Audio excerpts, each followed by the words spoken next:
All right, St. Louis, I'd like to say good evening, or shall I say good afternoon. I want to come on for a moment, St. Louis, just to take a few minutes to figure out if we can ever come to the understanding of what is actually going on. If you think about our inability to understand flight back in, I would imagine, doing Orville and Wilbur Wright. I'm not exactly sure when flight was discovered, but it was very difficult initially, and subsequently we then had flight. We then had cars, trains, and planes. But if you really think about it, why is it taking us so long to truly understand ourselves, understand how the unified field of everything is created? In other words, not necessarily created, but to understand the unified field of everything.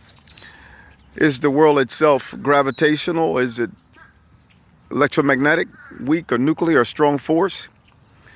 Or are we actually seeing what there is to see? Or are we looking through the glass darkly and seeing a distorted view of our inability to see the truth based upon our undeveloped mind? The question we must ask ourselves is, why are we dying every day? 57 million people die every year, 150,000 die every day. Why are we in so much fear? Countries against countries, wars, rumors of wars. Think about how things were back in the Vietnam War. Think about how things were back during World War I, World War II, North Korea, etc., or the Korean War. There's so much going on. We got so much going on. Think about what's going on with drug addiction, mental illness. There's so much going on. Think about what's going on with sexual assault, child abandonment. There's so much going on. Prostitution, gambling, whoremongering. So much going on.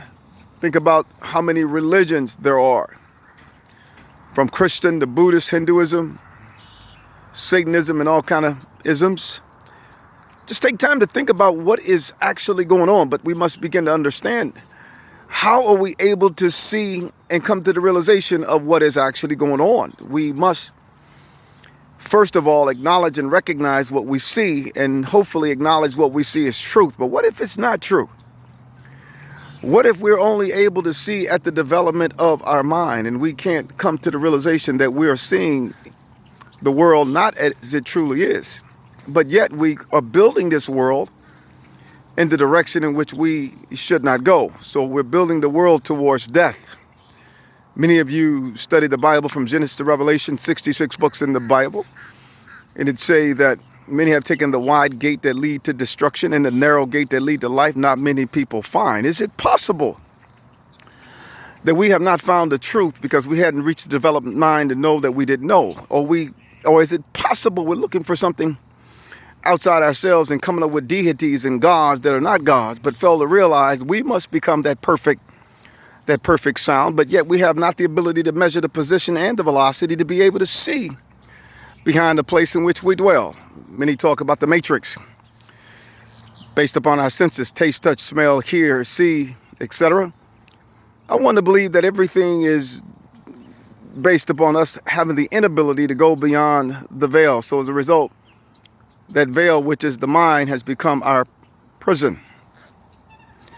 All appears to be true, from semiconductors to transistors. All appears to be true, from electromagnetism, gravitational, weak and nuclear, strong force. But the question is it true? Or is it based upon us having an undeveloped mind to establish that it's not true? What happens if we reach the end? We're going to say from 1 to 100. 100 is the end. But we're only looking at the glass at the level of 2. Neanderthals were 1. So we're 98% away from the truth. So therefore, that tells me if we're 98%, Neanderthals were 1, we're number 2. We are so far from the truth, it's hard to even discern that we are from the truth. What happens if someone reached that level of understanding in which they now know what's at the distance beyond 100? In other words, once you cross the line of 100, you're now in a different reality. What happens if that person or persons get to that level of understanding and realize that they're now beyond what many people have not achieved, and come to realize they have now become that perfect sound, that perfect light, minus friction and minus heat. But what happens if we come to realize that all is in our mind? Everything that we see, taste, touch, smell, and hear is in our mind, but yet our mind has not yet evolved. So as a result, we're living in darkness. And as a result, we formulated false doctrine, false religion. And as a result, we're killing one another. We're basically entrenched in poison, false doctrine, to the point where it doesn't allow us to see the world with a different set of eyes. And as a result of not seeing the world, we accepted this world as true, but yet this world is straight from hell. We must begin to understand that this is not truth. Many of us asking for God to save them and help them, but yet if you take into consideration how many people have perished before us and how many people are going to perish after us, unless we come to the realization that we must reverse the laws of thermodynamics, entropy, increasing chaos and disorder, we must literally create determinism, be able to grow at a level in which we never thought we were capable of growing. Is that possible? I'm one to believe that it is possible, but unfortunately we are illiterate. And many of you don't like me to say that, but I'm calling it as it is. Many of you think Johnny's retarded because he literally doesn't process at the level in which he should be processing. His cognitive ability is slow, but you are also slow, but yet you're a little faster than Johnny. And you're trying to reach Einstein's level of intellect. But what if I tell you 190 to 200 IQ is also slow? What if you come to realize you had the ability to reach 5 billion IQ, but you didn't know it because nobody came before you to tell you that it is possible? If we reached 5 billion IQ and we're utilizing 200 right now as it relates to those that are considered to be geniuses, but they don't exceed 200 plus, we'll say 250. But what happens if somebody did reach a level of 5 billion IQ? Can you imagine how intelligent this person or beings would be? You might even think these beings are aliens because they're able to extrapolate a level which you can't even perceive that they're capable, because you can't even process because you're still a child intellectually.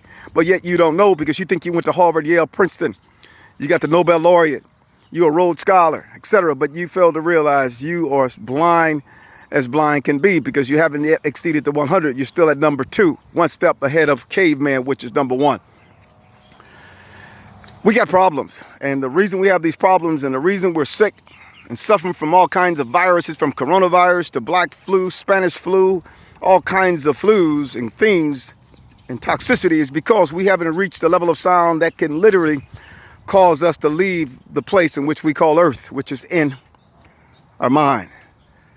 I'm trying my hardest to get you to understand that you have the ingredients within you, but you must stop following those that have come before you because you're following the traditions of men. You're thinking these pastors and apostles, preachers and teachers know the truth. And the reason you're thinking they know the truth because that algorithm, which I consider it occultist, has gripped your soul before you even left your mother's womb. You were following darkness. Mama and them, grandmama and them, great grandmama and them, cursed 3 to 4 generations back. We're following deception, and that deception became the truth, from witchcraft to Obeah, straight from hell. But you don't even understand it because you like to live nasty. You know, you're living nasty, backing that thing up, acting a damn fool. We have to come to the realization that we're following deception. We're following an untruth. Many of you are addicted to drugs, sex, gambling, and prostitution, and all kinds of things. And the reason you are is because your mind is so undeveloped you don't even realize. You got a mind of a AA battery and you can't exceed beyond the capacity. I'm not calling you literate and ignorant. I'm telling you, damn it, you best wake the hell up, because if not, you're going to have a price to pay. So the question is, are you willing to put in the work? As far as I'm concerned, faith without work is dead. If you don't put in the work, you will not come to the realization of who you're capable of becoming. That's one with the truth. When people look at you, they should be looking at a perfect sound.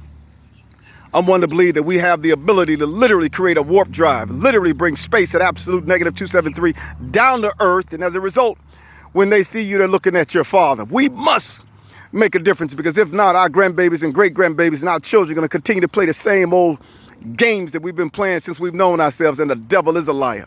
I'm fighting for mine. I'm fighting for yours. You're either with me or against me. Trust me. I don't play the radio. I got a birthday coming up relatively soon.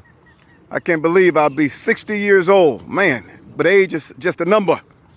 Age is not an age as you think. Depending upon the strength of your mind is going to determine whether the age got you. You take about 10, 50, 60-year-olds and put them together, depending on the strength of the mind is going to determine how they look. I'm one to believe that we must be able to reverse the laws of thermodynamics, and as a result, we can go back the other way, and subsequently we will stop time at the micro level. We can do this thing, but we must do it. Our young men and women and children are dying every day, from infant all the way up to adult stages in nursing homes, wearing the pins, suffering, because we never came to the realization that we are capable of becoming what we've been seeking to find. And until we come to that realization, nothing will change. Everything will remain the same. We must wake up in this season, and that we shall. May God bless you all and get you to understand that we must become that lily in the valley. We must become Alpha and Omega, first and the last. We must do what we are capable of doing, because if we don't do it, all will remain the same. Till next time, it's time. It's time to make a change. It's time, St. Louis. It's time, Georgia, Alabama. It's time, Chicago, as well as the Bahamas, New York. It's time, Florida. It's time, Oregon. It's time, Virginia. Stop sitting back waiting on someone to hold your hand. Roll your shoulders back, hold your head high, and fight for your life. And in doing so, you will be able to make a difference in what I call hell on earth. And you will be bringing what all are looking for, and that's heaven, which is space at absolute zero minus friction heat, down to this dirty cesspool, which is known as earth. May God bless you all and get you to understand. It's showtime. God bless.